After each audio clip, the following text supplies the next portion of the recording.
Kontestasi pemilu 2024 diramaikan dengan keikutsertaan caleg dari putra-putri petinggi partai dan juga pejabat politik di berbagai posisi strategis. Mampukah mereka mendulang suara dengan modal kapital dan popularitas meski harus mendompleng nama besar orang tua? Berikut ulasan selengkapnya dalam laporan utama.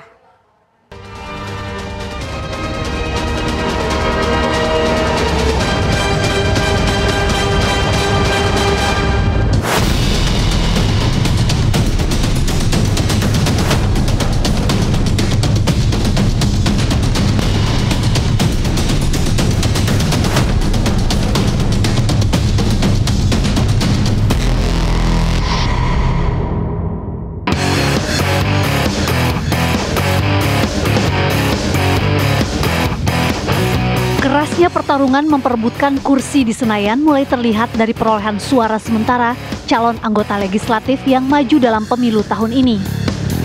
Betapa sulitnya mendapatkan dukungan suara rupanya turut dirasakan para caleg, meski menyandang nama besar dari keluarga politikus.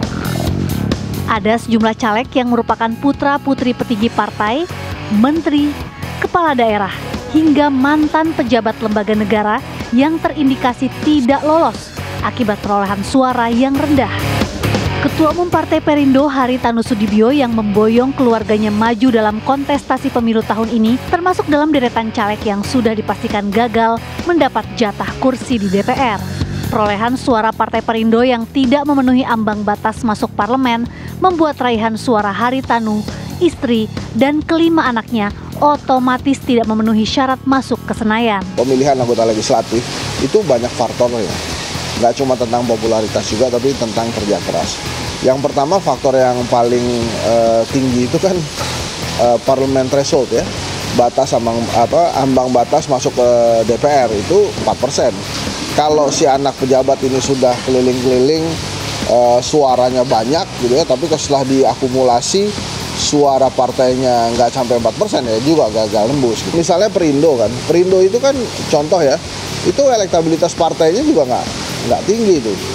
Padahal dia sudah melakukan banyak sekali cara gitu ya. Imbasnya apa? Ya Haritanu sekeluarga akhirnya nggak bisa menembus kan. Nah itu salah satu contohnya. Potensi gagal menjadi anggota legislatif juga tengah membayangi Siti Mamduhah, putri Wakil Presiden Ma'ruf Amin. Maju lewat Partai Amanat Nasional untuk Dapil Jawa Barat 11, perolehan suara sementara Putri Wapres tampaknya tak cukup mengantarkannya menjadi wakil rakyat. Nasib serupa dialami Hanum Salsabila, Putri Amin Rais, Indira Cundatita, Putri mantan Menteri Pertanian Syahrul Yassin Limpo, dan M. Ali Afiandi, putra Ketua DPD Lanyala Mataliti. Jabatan mentereng orang tua tampaknya belum mampu mendongkrak perolehan suara mereka.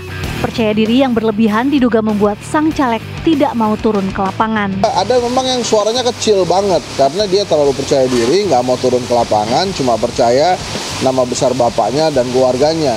Sehingga dengan itu dia berharap dia bisa maju menembus atau memenangkan kompetisi antar caleg itu. Padahal di dalam partai politiknya sendiri saja dengan sistem proporsional terbuka itu bisa terjadi persaingan, belum lagi dengan caleg-caleg yang lain gitu ya. Percaya diri yang berlebihan ini akhirnya membuat dia tuh nggak mau turun ke lapangan gitu ya. Akhirnya dia nggak dikenal oleh masyarakat. Nah itu faktornya, faktor dia sendiri. Jadi ada faktor popularitas partai dan ada faktor popularitas dia, termasuk elektabilitas partai dan elektabilitas dia. Tidak bisa dipungkiri, latar belakang orang tua memang menjadi salah satu faktor yang bisa memuluskan jalan para caleg dari kalangan anak pejabat dan petinggi partai. Didukung kekuatan logistik dan pengalaman, beberapa di antaranya bahkan mampu mendulang suara signifikan. Mereka yang meraih suara moncer di antaranya adalah Putri Puan Maharani Diah Pikatan Haprani. Diah yang maju menjadi caleg bersama ibunya Puan Maharani berpeluang besar lolos menjadi anggota legislatif.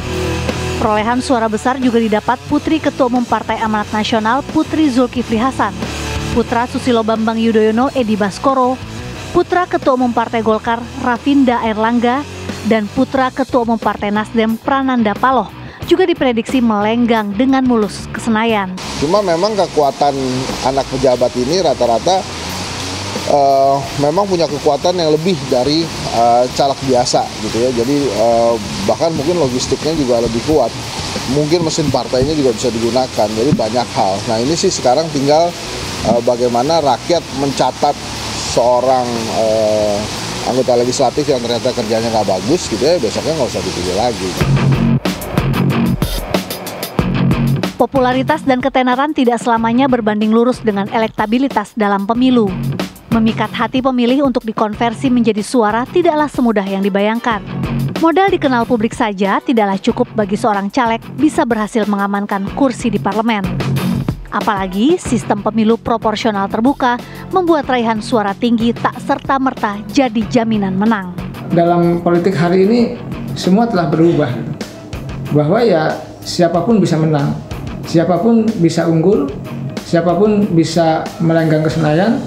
Ya asalkan caleg-caleg tersebut bisa mendapatkan hati rakyat, hati pemilih, entah pendatang baru, entah mereka yang punya nama atau tidak. Jadi sejatinya di politik ya semua kawan di satu partai itu akan menjadi lawan gitu. Dan saat ini semua dapil ya pesaing-pesaingnya berat semua. Jadi kalau ada incumbent, kalau ada pesohor yang gagal, ya saya melihat itu sesuatu yang tidak aneh karena persaingan di dapil itu sangat ketat, gitu, sangat berat dan semua energi harus dikeluarkan dan energi banyak terkuras ya untuk bisa menang di dapil untuk bisa menjadi anggota DPR RI.